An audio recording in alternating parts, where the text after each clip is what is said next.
नमस्कार दर्शक मित्रों, मैं हूं दिया खटवानी और स्वागत है आपका के न्यूज में। चलिए गौर करते हैं खबरें फटाफट पर।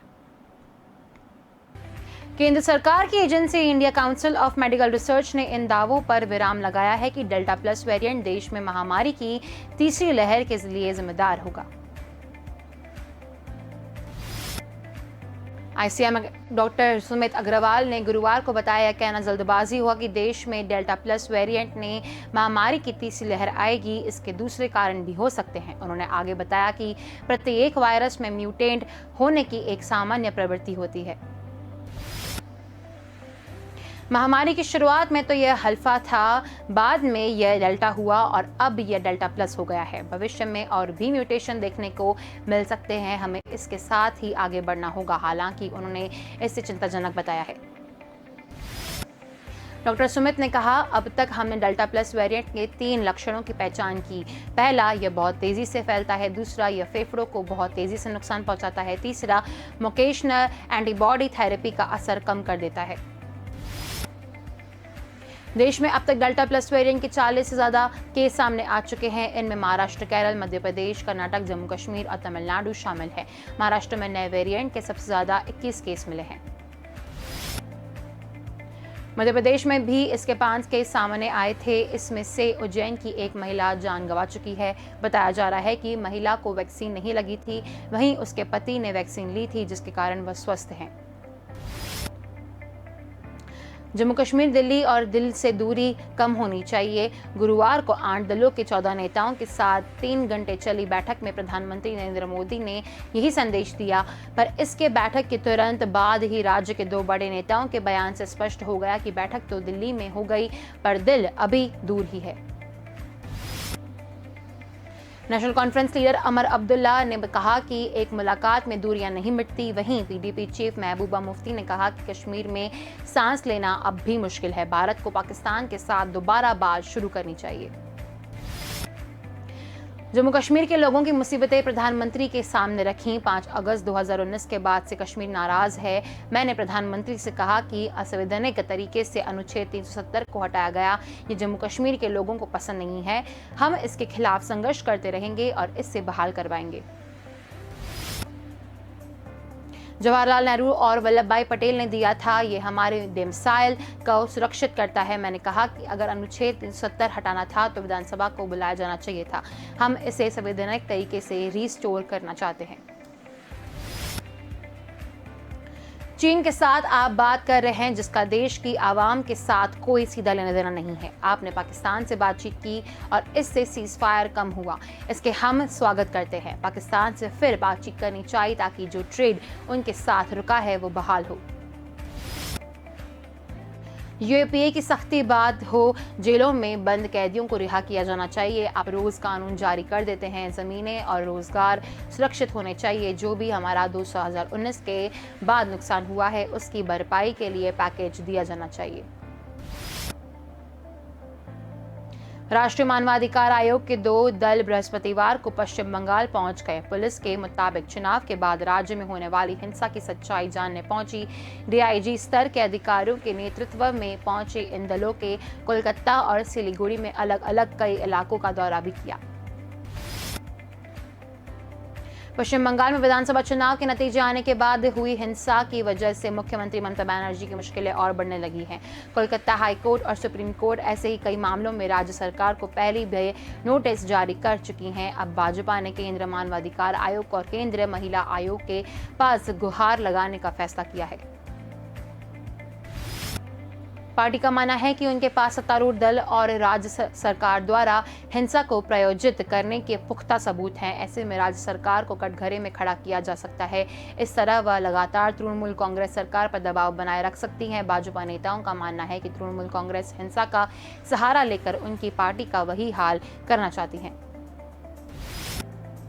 कोलकाता उच्च न्यायालय ने पश्चिम बंगाल में विधानसभा चुनाव बाद हिंसा की घटनाओं में मानवाधिकार के उल्लंघन की जांच राष्ट्रीय मानवाधिकार आयोग को सौंपने संबंधी आदेश 21 जून को वापस लेने से इनकार करते हुए इस बारे में राज्य सरकार का आवेदन खारिज कर दिया है। अदालत ने मानवाधिकार आयोग को एक समिति गठन कर राज्य में चुनाव बाद हिंसा के दौरान कथित मानवाधिकार उल्लंघन की घटनाओं की जांच करने का आदेश दिया था। कार्यवाहक मुख्य न्यायाधीश राजेश बिंदल की अध्यक्षता वाली 5 न्यायाधीशों की पीठ ने जनहित याचिकाओं के एक समूह पर पारित आदेश को वापस लेने का पश्चिम बंगाल सरकार का आवेदन खारिज कर दिया है।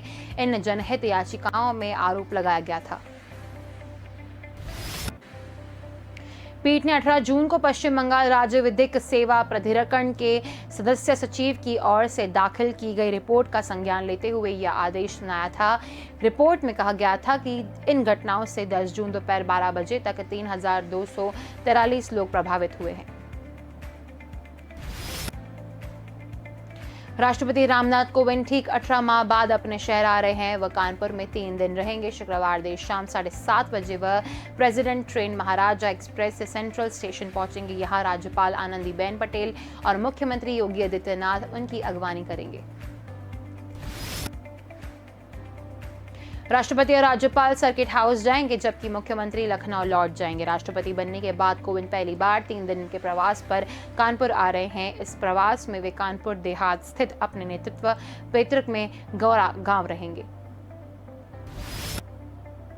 25 जून को कानपुर आते समय राष्ट्रपति की विशेष ट्रेन उनके गृह जनपद के जिंजक और रूरा रेलवे स्टेशनों पर 15-15 मिनट रुकेगी। यहाँ वे कुछ परिवारीजनों और मित्रगणों से मुलाकात करेंगे। इसके बाद राष्ट्रपति सीधे कानपुर उतरेंगे। 26 जून को राष्ट्रपति का पूरा दिन रिजर्व है। दौरान वह शहर के 50 से ज्यादा लोगों से मुलाकात करेंगे। 27 जून को राष्ट्रपति सुबह 9 बजे हेलीकॉप्टर से अपने पैतृक गांव परोंख पहुंचेंगे। यहां अलग अलग कार्यक्रमों में हिस्सा लेंगे। साथ ही परिवारी जनों, मित्रगणों, जनप्रतिनिधियों और ग्रामीणों से मुलाकात करेंगे।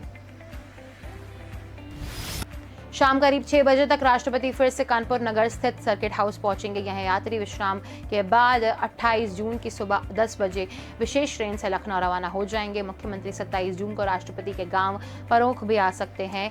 हालांकि गुरुवार रात तक उनका सिर्फ 25 जून का कार्यक्रम जारी हुआ है। देश की आर्थिक राजधानी मुंबई में 2000 से अधिक लोग फर्जी टीकाकरण रैकेट में धोखाधड़ी के शिकार हुए। महाराष्ट्र सरकार ने बृहस्पतिवार को बॉम्बे हाईकोर्ट को बताया कि 2053 लोगों को फर्जी टीका लगाया गया। इस पर हाईकोर्ट ने उन लोगों की सेहत को लेकर चिंता जताई जिन्हें फर्जी टीका लगाया गया। बॉम्बे हाईकोर्ट में राज्य सरकार की ओर से बृहस्पतिवार को फर्जी टीकाकरण को लेकर जांच संबंधी रिपोर्ट पेश की गई। चीफ जस्टिस दीपांकर दत्ता व जस्टिस जी.एस. कुलकर्णी की अदालत में राज्य सरकार के अधिवक्ता व मुख्य अभियोजक दीपक ठाकरे ने कोर्ट को बताया, मुंबई में अब तक कम से कम 9 फर्जी टीकाकरण शिविर आयोजित किए गए हैं। पुलिस 4 अलग अलग प्राथमिकी दर्ज की गई है। ठाकरे ने कोर्ट को बताया करीब 2053 लोग इन फर्जी टीकाकरण शिविरों के शिकार बने। इसमें बोरीवली में 514, वर्सोवा में 365, कांदिवली में 318, लोअर पैरल में 207 और मलाड में 30 समेत अन्य लोग शामिल हैं। पुलिस ने अब तक 400 गवाहों के बयान दर्ज किए हैं और जांचकर्ता आरोपी चिकित्सक का पता लगाने का प्रयास किया जा रहा है। बता दें कि कांदिवली स्थित हिरनांदी हेरिटेज सोसाइटी में लगे फर्जी टीकाकरण शिविर मामले में एक चिकित्सक भी आरोपी है, जो अब तक पुलिस की गिरफ्त में बाहर है। हाईकोर्ट की पीठ ने राज्य सरकार की रिपोर्ट को स्वीकार करते हुए कहा, राज्य सरकार और बृहन्मुंबई महानगरपालिका के अधिकारियों को पीड़ितों में फर्जी टीके के दुष्प्रभाव का पता लगाने के लिए जांच करानी चाहिए। कोर्ट ने कहा, हमें फर्जी शिविरों में टीका लगवाने वालों की चिंता है, उन्हें क्या लगता है और उन पर टीके का क्या असर पड़ा। कोर्ट ने राज्य सरकार और बीएमसी को निर्देश दिया कि इस बारे में अपने जवाब के साथ हलफनामा दाखिल करें। देश के 500 से भी ज्यादा जिलों में कोरोना की संक्रमण दर 5% नीचे आ चुकी है।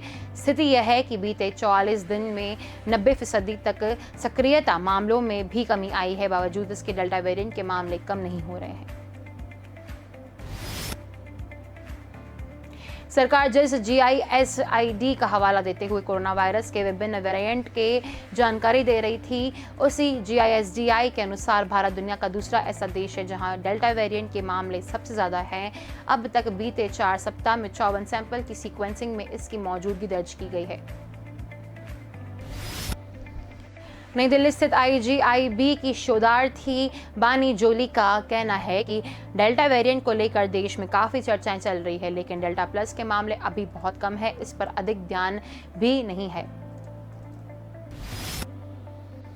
केंद्रीय स्वास्थ्य मंत्रालय के अनुसार भारत में अभी तक 45,000 सैंपल की सीक्वेंसिंग हो चुकी है, लेकिन अंतर्राष्ट्रीय संगठन IGID की वेबसाइट पर 28,150 सैंपल की जानकारी दी गई है। इसके मुताबिक पिछले एक महीने के दौरान भारत में 56% से अधिक सैंपल में डेल्टा वेरिएंट मिला है।